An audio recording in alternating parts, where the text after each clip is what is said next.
لاجواب انشاءاللہ مفتی صاحب فرمائیں گے. چند عرضیاں پیش کرنے کی سعادت حاصل کریں. الحمدللہ رب العالمین والصلاة والسلام علی سید الانبیاء والمرسلین. اما بعد فاعوذ باللہ من الشیطان الرجیم. بسم اللہ الرحمن الرحیم. قال اللہ تبارک و تعالی فی القرآن المجید والفرقان الحمید ورفعنا لک ذکرک. صدق اللہ العظیم.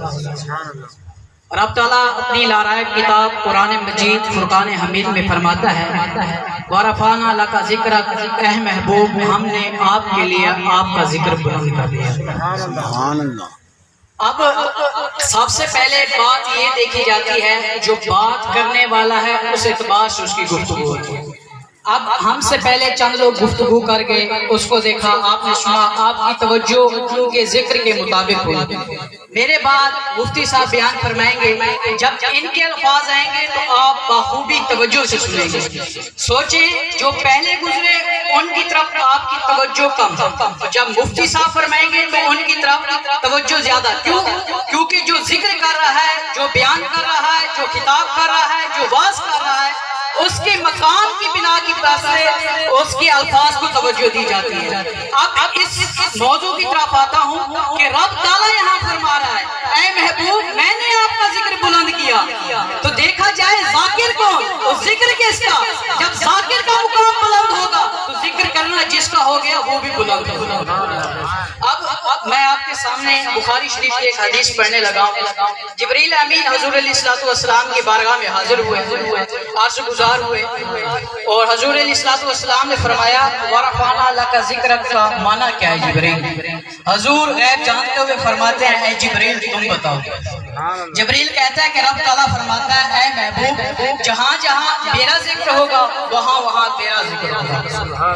اب ہم دیکھتے ہیں قرآن مجید میں کہ رب تعالیٰ کا ذکر کہاں کہاں ہوتا ہے.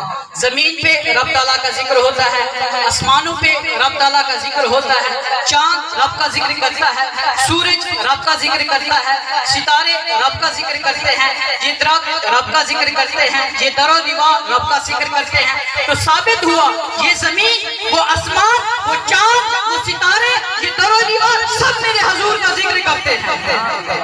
مزید سنیں کہ ایک مرتبہ حضرت داؤد علیہ نبینا علیہ السلام اپنے حجرے مبارک میں زبور شریف کی تلاوت کر رہے تھے. آپ نے دیکھا ایک کیڑا زمین پہ جا رہا ہے. آپ کو تعجب ہوا کہ رب تعالیٰ نے اس سے پیدا کیا، آخر اس میں حکمت کیا ہے.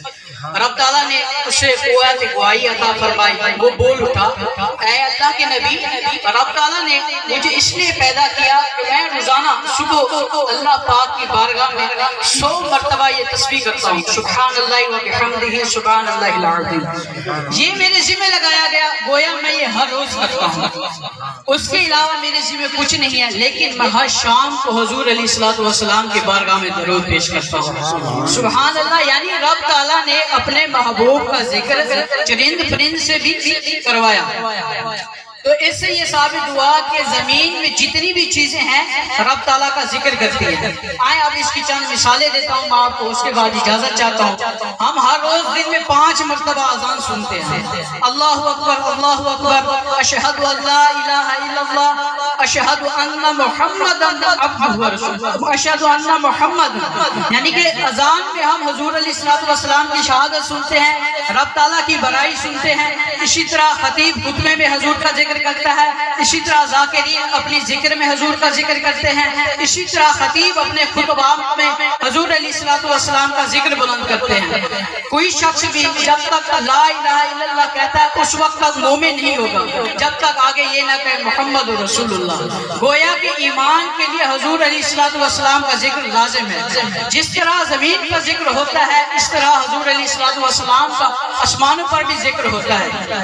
حضرت ابن عباس رضی اللہ تعالیٰ عنہ سے منقول ہے جسے بغوی نے اپنی کتاب میں روایت کیا. حضرت ابن عباس فرماتے ہیں کہ عرش اللہ کے وسط میں یہ لکھا ہے کہ لا الہ الا اللہ دینہ اسلام و محمد عبدہ و رسولہ، یعنی حضور علیہ علیہ السلام کا ذکر آسمان کے پار عرش اولا پر بھی لکھا ہوا ہے۔ میں اللہ پاک کی بارگاہ میں دعا گزار ہوں کہ جو کچھ میں نے کہا اس پر عمل کرنے کی توفیق عطا فرمائے اور حضور علیہ السلام کے ذکر کو بلند کرنے کی توفیق عطا فرمائے۔ جزاک اللہ یا احسن جناب، بڑے سونے انداز میں قرآن حدیث دی روشنی کے اندر سرکار دا ذکر خیر کیتا ہے، اور جی میں قرآن سے حکم دینا ہے ایویں محبوب علیہ السلام دی ذات دا ذکر خیر کران دی اور لوگ تک پہنچاون دی اللہ توفیق عطا فرماوے۔ حضرات محترم مساوات کو برابر رکھیں۔